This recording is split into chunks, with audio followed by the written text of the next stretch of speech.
महाभारत में एक कहानी है जहाँ भीष्म पितामह कहते हैं, जब तक किसी का खून नहीं होता तब तक वहाँ के राजा को उसके कार्यों का पता नहीं चलता। यही हमारे समाज की एक पुरानी सच्चाई है। जब तक किसी का खून नहीं होता, जब तक कोई इंसान परेशान होकर सुसाइड जैसा टफ स्टेप नहीं उठा लेता, तब तक हमारे लीडर्स, इंस्टीट्यूशंस और हमें अपनी इंसानियत दिखाने का मौका नहीं मिलता। और दिखाने का मौका मिलता है तो दिखाते हैं वो, जिससे मीडिया का टीआरपी बढ़े। यूट्यूबर रणवीर इलाहाबादिया, समय रैना, अपूर्व मखीजा, आशीष चंचलानी। गवर्नमेंट पार्टीज को एक दूसरे को नीचा दिखाने का एक एजेंडा मिल जाए या फिर सोशल इन्फ्लुएंसर को फॉलोअर्स मिले, चाहे इंसिडेंट कैसा भी हो, कॉमेडियन की कही इनअप्रोप्रिएट बातें, Watch your parents have sex every day for the rest of your life? Whoa! Or would you join in once and stop it forever? या फिर महाकुंभ में कई सारे लोगों की जान जाना मैनेजमेंट इशू के कारण, स्टैम्पीड के कारण, या फिर किसी स्टूडेंट का सुसाइड करना हो, ये सब केवल एक सेंसेशनल खबर है, इससे ज्यादा कुछ नहीं। फिर महाकुंभ और मेट्रो की चटपटी खबरों के बाद होता है एक और इंसिडेंट, जहां पर इंडिया और इंडियंस के मैनेजमेंट और इंस्टीट्यूशंस को मौका मिलता है अपना जस्टिस और अकाउंटेबिलिटी दिखाने का। 16 फरवरी 2025 एक यंग नेपाली स्टूडेंट जो KIIT में पढ़ाई कर रही थी and she was ready to make her mark, पर उसकी कहानी का एंड सक्सेस से नहीं होता, ट्रेजेडी से होता है। और साथ ही साथ इंडिया और नेपाल के रिलेशनशिप बिगड़ने का एक नया सिलसिला शुरू होता है। KIIT यूनिवर्सिटी का डिसीजन सबको शॉक कर देता है। 500 नेपाली स्टूडेंट्स को यूनिवर्सिटी से निकाल दिया जाता है।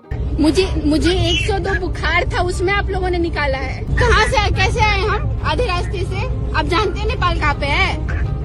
इतना दूर हम लोग आए हैं, अब हम लोग कैसे आए आप बताइए? आधे रास्ते से।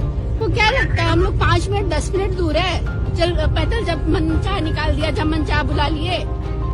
जी हाँ, यही था ट्रेजेडी के बाद का बेस्ट सॉल्यूशन। जहाँ 500 नेपाली स्टूडेंट्स को सपोर्ट की जरूरत थी, वहाँ टीचर्स का कहना था कि हम 40,000 स्टूडेंट्स को मुफ्त में खाना और पढ़ाई दे रहे हैं, जो कि तुम्हारे देश की टोटल GDP के बराबर। 40,000 बच्चों को आदमी खिला रहा है, पढ़ा रहा है, फ्री में बिठा के।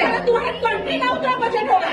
इनकी बातें सुनने के बाद समझ में आता है कि प्रकृति की जान जाने के बाद ये सिचुएशन को कितनी बेहतरीन तरीके से हैंडल कर रहे हैं। ये जो टीचर्स हैं, ये सिर्फ इंसान नहीं, एक कम्युनिटी का रिफ्लेक्शन है। ये कॉलेज का मैनेजमेंट ना सिर्फ बच्चों को इमोशनली और मेंटली डिस्टर्ब कर रहा है, बल्कि एक कम्युनिटी को नीचा दिखाने की कोशिश भी कर रहा है। ये कमेंट सिर्फ इनसेंसिटिविटी नहीं है, बल्कि ये इंडिया और नेपाल के रिलेशंस को बहुत बुरी तरीके से अफेक्ट कर रहा है।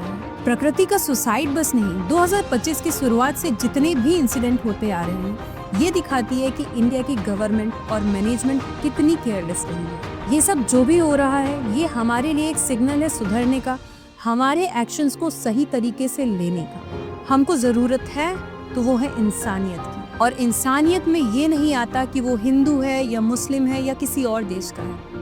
हर इंसान इक्वल है। मेरा इस वीडियो को बनाने का केवल एक ही मोटिव है कि जो ये इंसिडेंट KIIT में हुआ, ऐसे इंसिडेंट हर कॉलेज में हर दिन होते रहते हैं, फिर वो चाहे रैगिंग के कारण सुसाइड हो या फिर रेप जैसा घिनौना इंसिडेंट हो। जब भी इंडिया में कोई ऐसा इंसिडेंट होता है तो इंस्टीट्यूट्स अपनी इमेज को बचाने के लिए ट्रेजेडी को दबाने की कोशिश करते हैं। इंडियन गवर्नमेंट को ऐसे मैनेजमेंट के खिलाफ सख्त से सख्त एक्शन लेना चाहिए, केवल सस्पेंशन सॉल्यूशन नहीं है। और अगर आप भी मेरी बात से एग्री करते हैं तो इस वीडियो को अपने दोस्तों तक जरूर पहुंचाएं।